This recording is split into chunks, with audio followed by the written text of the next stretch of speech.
Alipokuwa katika mateso, alikaza macho yake mbinguni.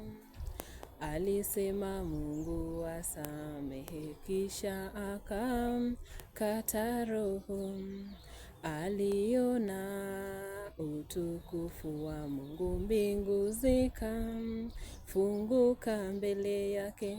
Aliona utukufu wa Mungu, mbingu zikafunguka mbele yake. Ole wangu, ole wako siku za mwisho, ndipo atakuja Bwana wa mabwana, kuyakusanya yale maua mazuri. Ole wangu, ole wako siku za mwisho, ndipo atakuja Bwana wa mabwana, kuyakusanya yale maua mazuri.